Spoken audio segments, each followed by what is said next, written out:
नमस्कार, हमारे खास कार्यक्रम में आपका स्वागत है। मैं हूं आपके साथ जीनत सिद्दीकी। एक तरफ महिला सुरक्षा को लेकर कानून पर कानून बनते जा रहे हैं, लेकिन असल जिंदगी में ना तो महिलाओं के साथ होने वाले अपराधों पर अंकुश लग पा रहा है और ना ही महिलाओं को एक सुरक्षित वातावरण मिल पा रहा है।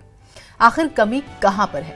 इस बदसूरत तस्वीर को बदलने के लिए और क्या कोशिशें होनी चाहिए? इस दिशा में परिवार, समाज और कानून को किस तरह से एक साथ आना चाहिए?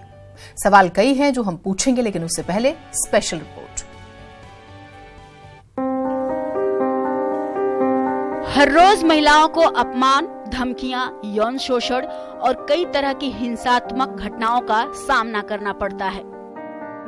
यहाँ तक कि ऐसे मामले भी सामने आते हैं जिनमें महिला के जीवन साथी या उसके परिवार के सदस्य उनकी हत्या तक कर देते हैं। पर हमें ऐसी घटनाओं के बारे में ज्यादा पता नहीं चल पाता, क्योंकि शोषित और प्रताड़ित महिलाएं इसके बारे में चर्चा करने से घबराती, डरती और झिझकती हैं। ग्रामीण क्षेत्रों में तो और भी बुरे हालात हैं। बलात्कार के आरोपी कई बार जान पहचान, यहाँ तक कि घर का ही कोई सदस्य निकलता है। दहेज के लिए जलाया जाना, ससुराल पक्ष द्वारा पीटा जाना जैसी घटनाएं तो रोज की बात हो गई हैं। अब अगर महिला की बात की जाए तो इनकी संख्या का एक बड़ा हिस्सा इस तर्क पर ना के बराबर विश्वास करता है कि पुलिस इन बढ़ते हुए अपराधों पर लगाम लगा पाएगी, क्योंकि महिलाओं के साथ हो रही हिंसा और उनका उत्पीड़न रोकने के लिए तमाम तरह के कानून मौजूद हैं। घरेलू हिंसा की रोकथाम और दहेज विरोधी कानून बनाए गए हैं। कार्यस्थलों पर उत्पीड़न रोकने के लिए सुप्रीम कोर्ट ने दिशा निर्देश जारी किए हैं, फिर भी महिलाएं सुरक्षित नहीं हैं। कमी कहां रह गई है? इतने सारे कानून होने के बावजूद भी महिला शक्ति केंद्र महिलाओं के साथ होने वाले हिंसा और उत्पीड़न को रोकने के लिए कितना जरूरी है? सवाल बेहद ही महत्वपूर्ण और गंभीर भी है, क्योंकि वो जो सुरक्षित माहौल होना चाहिए वो नहीं हो पा रहा है। और चाहे हम छोटी बच्ची की बात करें, टीनेज की लड़कियों की बात करें, यंगस्टर्स जो यंग लड़कियां हैं उनकी बात करें, मैरिड वुमेन की बात करें, या फिर एक उम्रदराज बुजुर्ग महिला की बात करें, हर स्तर पर असुरक्षित हैं वो। ताहिरा हसन जी सोशल वर्कर हमारे साथ जुड़ी हुई हैं, Shabnam Pandey women activist, Ayesha Ayub socialist हमारे साथ जुड़े हैं। आप सभी का बहुत स्वागत है। और अब कई बार हम लोग सुनते हैं, देखते हैं और आप लोगों के अपने एक्सपीरियंस होंगे। ताहिरा जी, मैं आपसे ही शुरुआत करती हूं। बहुत सारे कानून हैं, हम देखते हैं प्रोटेस्ट भी होते हैं, कोई इंसिडेंट हो जाता है तो, लेकिन एक गर्ल चाइल्ड हो, टीनेज में कोई लड़की हो, कोई यंग लड़की हो, कोई मैरिड वुमेन हो या फिर एजेड बुजुर्ग महिला, हर स्तर पर सुरक्षा ना के बराबर, और कहीं ना कहीं इंसिडेंट्स या इस तरह की घटनाओं की बात करें वो बढ़ती जा रही है। कैसे शुरुआत हो, कहां से शुरुआत हो? नहीं, बिल्कुल आपने सही कहा। 6 महीने की बच्ची से लेकर 70 साल की वृद्ध महिला तक के साथ बलात्कार की घटनाएं सामने आई हैं। और ये भी फैक्ट है कि निर्भया के बाद, मैं बार बार कहती हूं कि निर्भया कांड जो हुआ था 2012 में, उसमें पूरे देश में, इवन ग्रामीण अंचलों में लोग सड़कों पे उतरे थे। सिर्फ महिलाएं ही नहीं, सिर्फ लड़कियां ही नहीं, पुरुष भी हमारे साथ शाना बशाना उतरे थे और एक मजबूत कानून बनाया गया था। जस्टिस वर्मा कमेटी यूं ही यूपीए ने नहीं गठित किया था, एक मजबूत आंदोलन ने मजबूर किया था उन्हें गठित करने पे, और एक बहुत ही मजबूत कानून महिला हिंसा, सेक्सुअल हैरेसमेंट के खिलाफ बनाया गया। उस पूरे कानून में प्राविधान है कि अगर कोई महिला जाके कहती है कि मेरे साथ बलात्कार हुआ है तो तुरंत एफआईआर दर्ज होनी चाहिए, नहीं तो थाना इंचार्ज को जेल का भी उसमें है प्राविधान कि उसको जेल होगी। लेकिन मैं उत्तर प्रदेश में बैठ के कह रही हूं, मुझे एक भी केस ऐसा नहीं पता आज तक कि जहां पे थाना इंचार्ज को हुआ हो, जबकि बहुत बार महिलाएं जाती हैं थाने पे। देखिए, जो महिलाएं हमारी होती हैं ग्रामीण अंचल की होती हैं, जो हमारी गरीब महिलाएं होती हैं, जब इनका बाहुबली नेता और बाहुबलियों का आपस में नेक्सस होता है, पुलिस का सब नेक्सस है, इस नेक्सस को तोड़ना आसान नहीं है। अगर हिम्मत करके महिला जाती है, थाने के दरवाजे में पहुंचती है और वहां पे किस तरह से उसके साथ प्रताड़ना होती है, ये मतलब ये कोई किसी से छुपा नहीं है। हम नहीं, लेकिन ताहिरा जी वो केसेस देखिए, ताहिरा जी जिन केसेस का आप जिक्र करें वो मुझे लगता है बहुत रेयर आते हैं या बहुत कम है। लेकिन अगर हम मास लेवल के केसेस की जब बात करते हैं तो हम ये देखते हैं कि फर्स्ट प्राइमरी लेवल पे घर की जब बात करें या हम सोसाइटी की बात करें, वहां पर कोई सपोर्ट नहीं है। दूसरी बात, अगर किसी इंसिडेंट को लेकर कोई महिला पुलिस स्टेशन पहुंचती भी है तो फिर एक विषय छिड़ता है, जिस तरीके से पुलिस महकमे में इन्वेस्टिगेशन होती है या वो बातचीत करते हैं कि पुलिस रिफॉर्म पहले करिए उसके बाद ही चीजें सुधरेंगी, अदरवाइज तो उनका बिहेवियर इतना वाहियात होता है कि आप अपनी प्रॉब्लम्स नहीं बता सकते। और इसी वजह से कई जगहों पर महिला थाने खोले गए। नहीं, ऐसा नहीं, महिला थाना हम ही लोगों ने लड़के खुलवाया था, लेकिन मैं बड़ी जिम्मेदारी से आपके चैनल पे कह रही हूँ, हमारी गलती थी। हमारी महिलाएं सबसे ज्यादा प्रताड़ित महिला थाने में होती हैं। हाँ। और दूसरी बात मैं ये बताऊं कि आप ये भी बिल्कुल सही नहीं आपका ये है डेटा कि कम औरतें जाती हैं, बहुत महिलाएं हिम्मत करके अब जा रही हैं। एफआईआर दर्ज होना ही बहुत बड़ी एक मुहिम है। अभी आपने देखा ही था उन्नाव केस में कितनी मुश्किलों से एफआईआर दर्ज हुई। तो ऐसा नहीं है जहां महिलाएं जा रही हैं वहां एफआईआर दर्ज नहीं हो रही है, उनको डरा के धमका के बैठा दिया जा रहा है, चुप कर दिया जा रहा है। जो हमारी वर्किंग वीमेन है वो अक्सर सामने नहीं आती हैं तो डरती हैं, क्योंकि या तो सैलरी पर वो डिपेंड कर रही होती हैं या इंटायर फैमिली उनकी सैलरी पर डिपेंड कर रही होती है। ये तमाम मसले हैं उसके अंदर, जिसकी वजह से बात सामने नहीं आती। अगर घर के अंदर भी कोई कर रहा है इस तरह की बात, तो माँ अगर निकल के आती है अपनी बच्ची को लेके, तो जाहिर है पुलिस में सुनवाई नहीं है। अगर पिता और जिस परिवार के जानने वालों ने किया है वो पैसे वाले, ज्यादा पैसे वाले हैं, तो कैसे करेंगी जब इतना लंबा ट्रायल चलेगा। इसीलिए मैंने कहा कि फास्ट ट्रैक कोर्ट, सीसीटीवी कैमरे की बात हुई थी कि फास्ट ट्रैक कोर्ट नहीं होगा, ट्रायल लंबे चलेंगे तो जो भी अपराधी है वो तो निकल जाएगा, लूप होल्स है उसके जरिए वो निकल जाएगा। फास्ट ट्रैक कोर्ट की जरूरत है। अगर रोकना है, पॉलिटिकल विल है कि उसको रोका जाए महिलाओं के प्रति होने वाली हिंसा को, तो फास्ट ट्रैक कोर्ट का गठन तुरंत कर देना चाहिए। और एफआईआर अगर दर्ज ना हो तो जस्टिस वर्मा कमेटी की जो भी रिकमेंडेशंस हैं उनको पूरी तरह से जमीन पे उतारा जाना चाहिए। ठीक है, मैं आपके पास आऊंगी, शबनम पांडे को भी शामिल कर लेते हैं निर्भया फंड के। वो ठीक है ताहिरा जी, आपके पास आऊंगी। कहाँ इस्तेमाल हुए हैं वो पैसे? हाँ शबनम जी, आप कहां पर देखती हैं कि हमें काम करने की जरूरत है? ताहिरा जी ने बहुत पॉइंट्स बताया, पुलिस स्टेशन में जो है वो भी सिचुएशंस रखी, लेकिन जब हम घर से शुरुआत करें, क्या वहां से ही सुधार नहीं होना चाहिए? क्योंकि वहां पर भी तो जो तस्वीरें वो बहुत अच्छी नहीं है। जी, जैसा कि मैं देख रही हूँ कि महिला सशक्तिकरण की तरफ अगर देखा जाए, महिला सुरक्षा की तरफ देखा जाए, तो पहले से स्थितियां बेहतर हुई हैं, लेकिन स्थिति तब तक कंट्रोल में नहीं आएगा जब तक कि हमारे समाज की मानसिकता नहीं बदलेगी।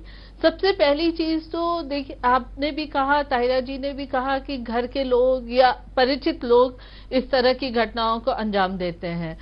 तो समाज में अगर महिला सशक्तिकरण को लेकर हम कितना भी काम करते रहें, लेकिन समाज की मानसिकता नहीं बदले, पुरुष वर्ग की मानसिकता नहीं बदले, उन महिलाओं की भी मानसिकता नहीं बदले जो अपनी बेटियों की परवरिश कर रही हैं, लेकिन उसी उसी तरीके से कर रही हैं कि घर के बाहर मत जाओ, 5वीं के बाद पढ़ाई नहीं करो, ये कपड़े पहनोगी तो ऐसा हो जाएगा, इस तरह से हंसोगी तो ऐसा हो जाएगा। तो कहीं ना कहीं हमें समाज की मानसिकता में सबसे पहले परिवर्तन करना है, क्योंकि अगर हम अपना संविधान देखें तो हमारा संविधान विश्व का सबसे अच्छा संविधान है महिला सशक्तिकरण के नजरिए से देखा जाए।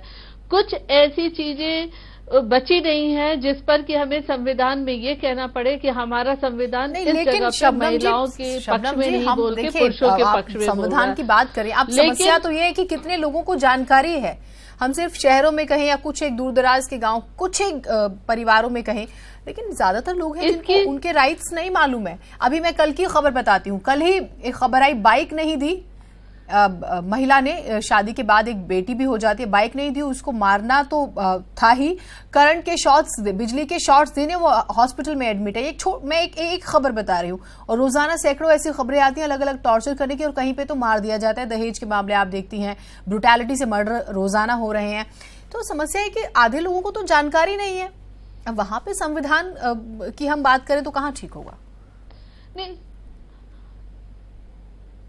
देखिए कहीं ना कहीं मानसिकता की तो बात है ना, कि इस तरह की मानसिकता परिवारों में, समाज में है, और बहुत देखिए अवेयरनेस की जरूरत है। हमें लोगों को इन सब उनके अधिकार, उनके कर्तव्य, इसके बारे में बताने की तो जरूरत है। निसंदेह इसमें भी कमी है।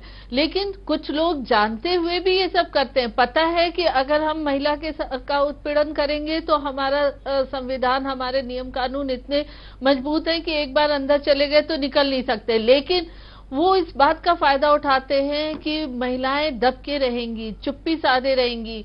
माँ बहनें कहेंगी अगर बाहर मत बोलो नहीं तो ऐसा हो जाएगा, तुम्हारी बदनामी हो जाएगी, परिवार की बदनामी। तो आधे से ज्यादा केस तो हमारे इसलिए बिगड़ते हैं।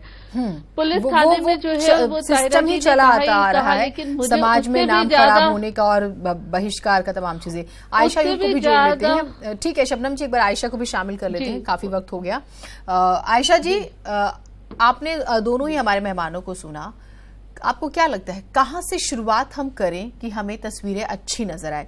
क्योंकि अब तो अति वाली स्थिति है, रोजाना हम हजारों खबरें में 100 खबरें ऐसी ही होती हैं जहां पर इस तरह की महिलाओं के साथ शोषण की बात आती है, बच्चियों के साथ, बुजुर्गों के साथ, बुजुर्ग महिलाओं के साथ। आपको क्या लगता है, आपने बहुत अपने आसपास एक्सपीरियंस किया होगा, कहां से शुरुआत करें?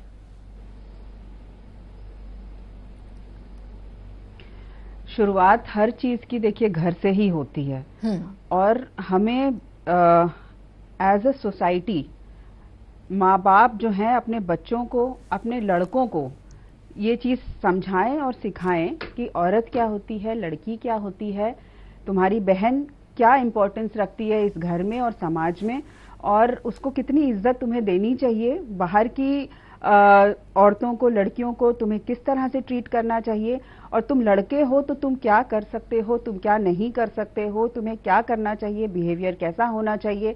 मेरे ख्याल से हम जेंडर डिस्क्रिमिनेशन जो है ये बहुत बड़ा रोल अदा करता है वुमेन सेफ्टी में, क्योंकि हम घर में ही ऐसा माहौल बना देते हैं कि तुम लड़के हो तो तुम, जो हमारा देखिए जो हम लैंग्वेज यूज करते हैं घर में उसका कितना बड़ा रोल होता है।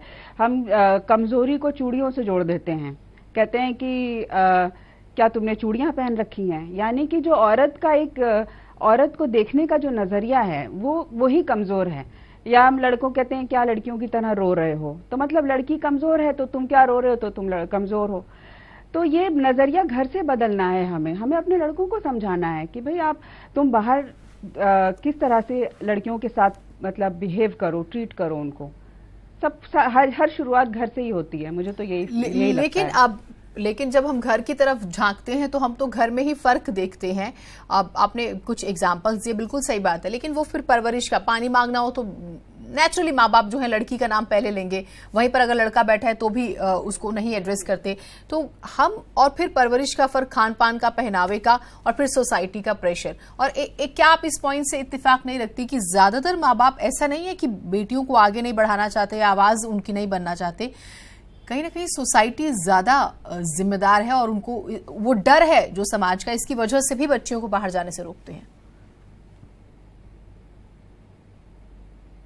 आप बिल्कुल सही कह रही हैं। देखिए हर जगह ऐसा नहीं होता है कि घर में लड़का लड़की में फर्क हो रहा हो। मैं अपना रियल लाइफ एग्जांपल अगर आपसे एक शेयर करूं चैनल के थ्रू, 1090 पे मैंने कांटेक्ट किया था। मैं गोवा गई हुई थी अपनी दोस्तों के साथ, और 5 लड़कियां हमने एक गर्ल्स ट्रिप बनाया था, और वहां पर मुझे 5 दिन कोई भी ऐसा इंसिडेंट मेरे साथ नहीं हुआ जो हमारा एक थॉट प्रोसेस है कि गोवा, वो भी लड़कियां अकेली गई हैं घूमने, मतलब कैसे। और यहाँ लखनऊ में एंटर होते ही शताब्दी की ट्रेन थी, वहां से आकर के मैं कार मेरे हस्बैंड ने मुझे दी कि मेरी सर्जरी है, तुम घर लेके चली जाओ। मैं कार लेकर के बेटे को बिठाया था अपने 5 साल के बगल में और ड्राइव करके घर आ रही थी। गोमती नगर रोड पर 1090 ऑफिस के पास ही की बात है, एक लड़के ने बहुत तेजी से गाड़ी मेरे आगे से क्रॉस करी और 5 मिनट तक मेरे आगे वो गाड़ी को अपनी स्लो चलाता रहा। मैं पहले तो नहीं समझ पाई, मुझे लगा इसकी गाड़ी में कुछ खराबी है। उसके बाद उसने हाथ बाहर करके शीशा उतार करके बहुत ही गंदे गंदे अश्लील इशारे किए और मुझे एक तरह से धमकी देने की कोशिश करी, और उसके बाद स्पीड से आगे बढ़ा। मैंने फौरन उसकी गाड़ी का नंबर नोट किया और उसके बाद घर पहुंचते ही सबसे पहला काम 1090 को कॉल किया कि ऐसा ऐसा एक गाड़ी का ये नंबर है और इन्होंने मुझे इस तरीके से डराने की कोशिश की है। तो पता नहीं, वो कोई भी हो सकता है, मुझे क्या पता कि उसके क्या इंटेंशंस थे। तो मैंने जो ठीक समझा उस वक्त किया।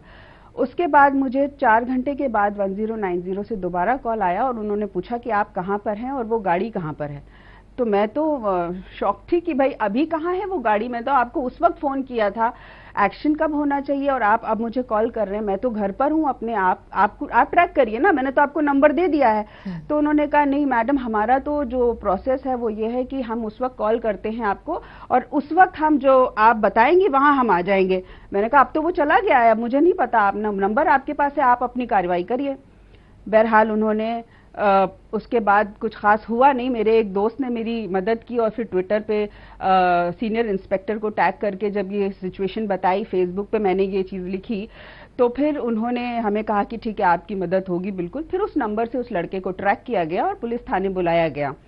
पहले उन्होंने मुझे बुलाया, मेरे फादर बहुत हेल्पफुल रहे, वो मेरे साथ गए।